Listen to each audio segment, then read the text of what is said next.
Hey everybody, it's Russell from What Drives Us. This is my review of the 2018 Toyota CHR.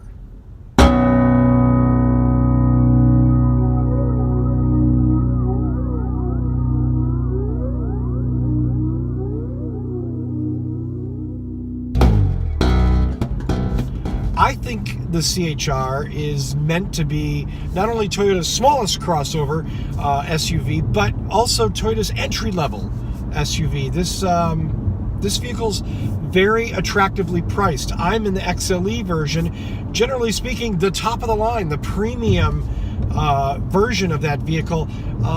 This car sells for $25,000, which isn't an inconsiderable sum, but certainly isn't a princely sum either. It is a cute as a button little SUV crossover. It has the higher seating that people like, that sort of rounded shape. And the CHR is small. It is a four-door, but those rear seats, they're small unless your seats are way up there. I was making jokes yesterday that only a child could sit back there, only someone in a kid's seat. So of course my mother, all 5'2" of her, had to get in the back seat and prove that actually a 5'2" adult can sit in the back seat of the CHR with the front seats in a reasonable driving configuration. So I guess if your backseat passengers are small, you won't have a problem. If they're larger adults, it's going to be an issue. That said, CHR I think it's intended for couples, for single drivers or two people primarily, obviously because of the size of the thing. Lots of generous headroom and a rather unique headliner, which is kind of a textured thing. The seats are comfortable, kind of a wraparound sort of seat. Mechanical in the front. There is an electric lumbar support on the driver's side, but otherwise fully mechanical. Fabric seats, and again, this is the XLE trim, yet it's only $25,000. So obviously Toyota went to some lengths to keep the price in this vehicle down, and I'm not against fabric seats at all. I don't necessarily think that leather or pleather is appropriate in every situation. So, yeah, cheers to them, whatever. Fabric seats, okay, who cares? The back room, the room in the hatch isn't bad. It's not huge. And when the seats are down, you have some storage room, but it is not. This is a very short vehicle. So with the back seats down, you have about 62 inches between the rear door and the back of the front seats.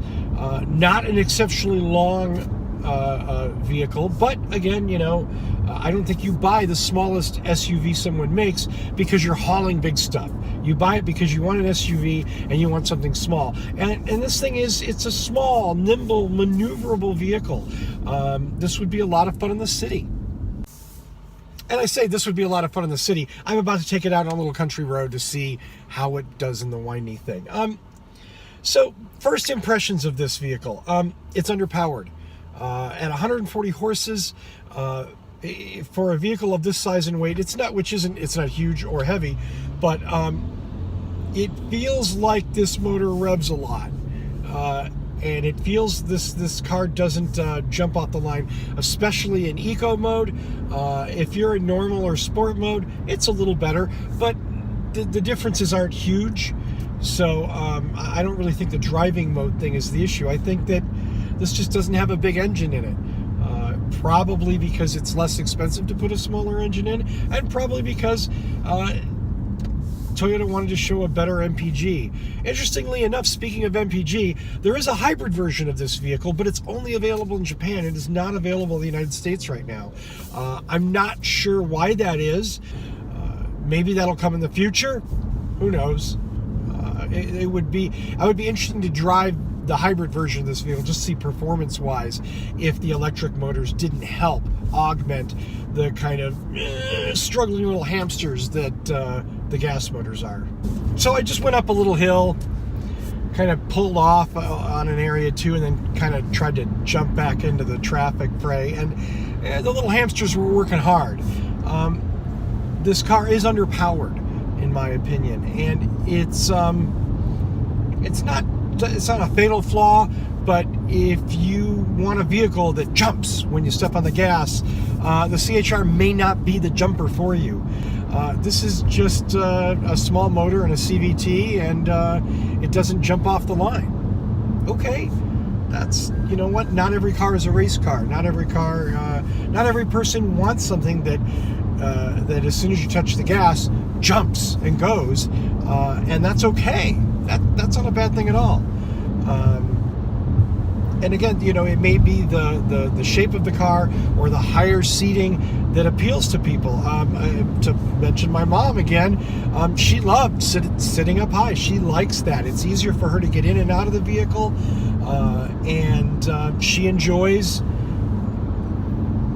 having the higher field of vision. So, you know, it's good for somebody, right?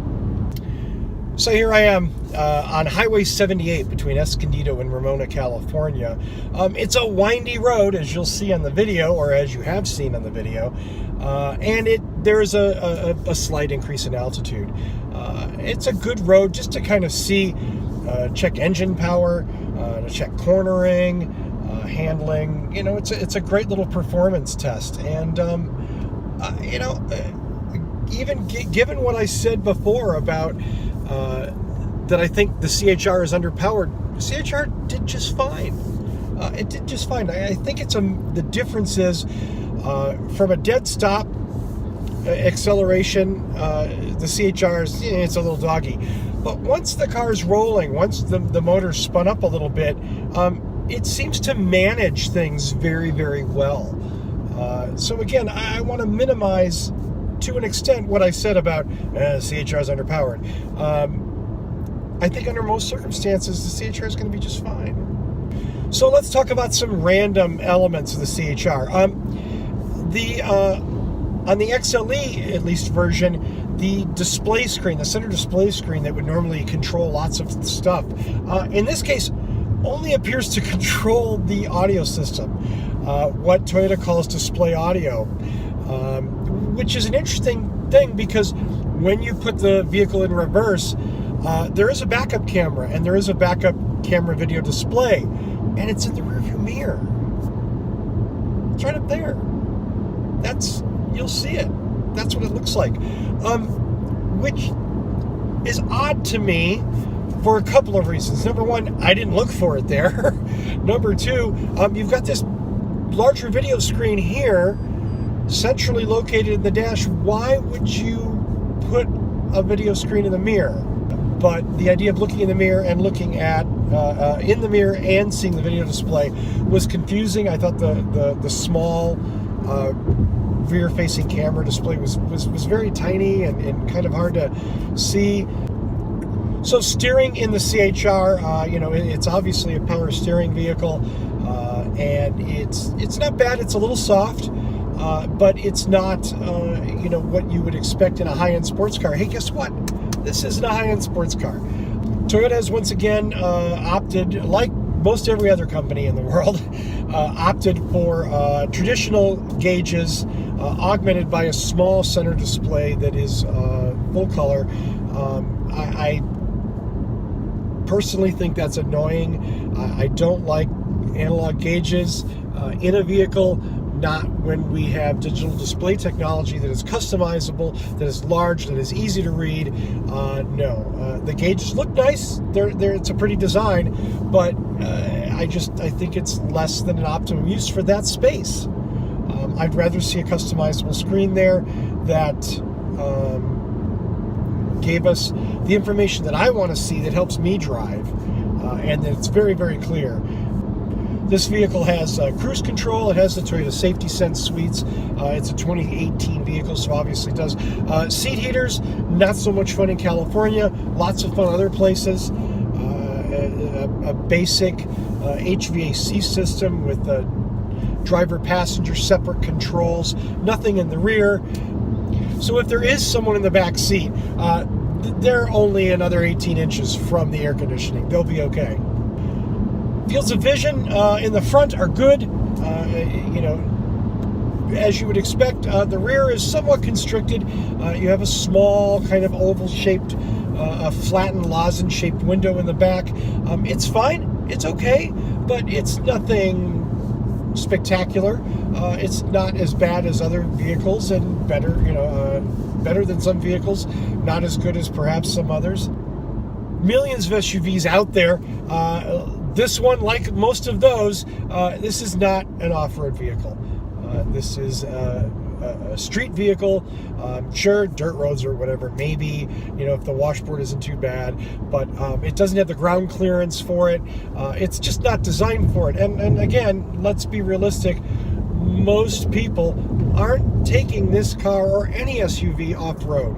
Most people want it because they're towing something, they like sitting up higher, they feel better in a larger vehicle. There's a million reasons why, and way down at the bottom of the list is, oh yeah, I'm going off-road. So let's be realistic, those people are buying $60,000 off-road SUVs. I've always hated reviewers that complained about the circumstances that got them a chance to review something, and specifically car reviewers who complained about, oh, we had to go to this thing for the new Ford blah blah blah, and it was out in the middle of nowhere and the food was horrible. And I'm like, what does that have to do with the review? So I'm reticent to complain about things like that because I think that's lame. And guess what? It is lame. It is lame.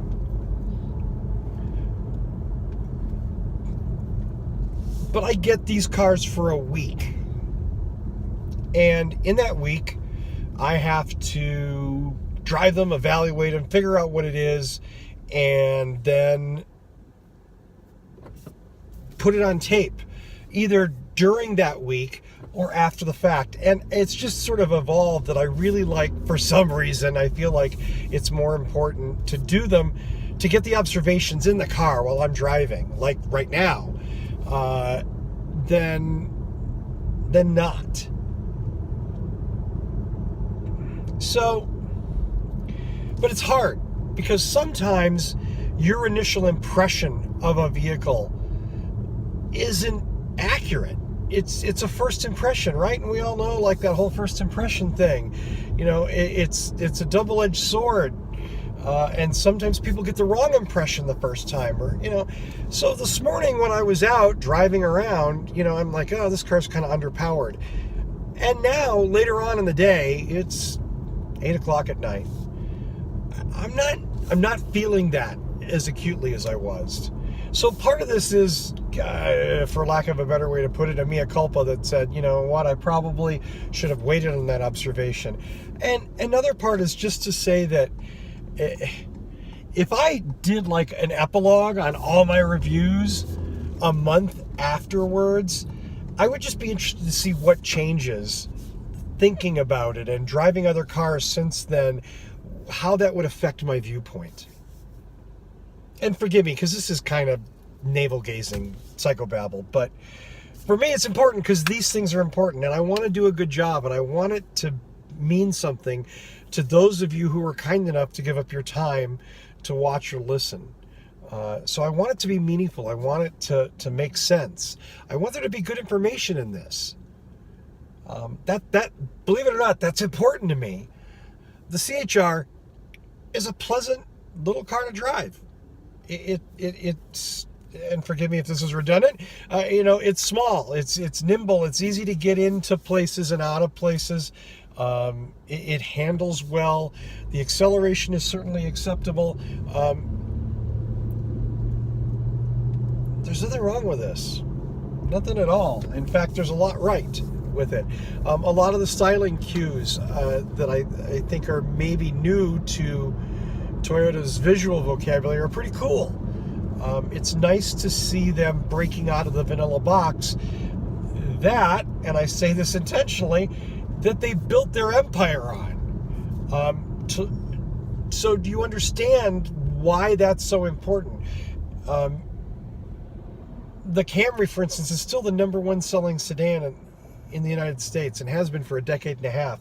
And everybody says, oh, it's so vanilla. It's so vanilla, everybody loves it. And granted, some Toyotas are kind of boring. CHR kind of breaks out of that mold. Here's a compact crossover that has some pretty cool design cues and interesting interior features at an attractive price. And that's Toyota breaking out of their box, because they could just as easily make something that fits into that mold and that would sell oodles and oodles and oodles. Instead, they're trying different things, and for that, I give them credit. I think you have to acknowledge that. So cheers to them for that, and cheers to them for the CHR. It's a fun little car so far. Let's see what I say tomorrow.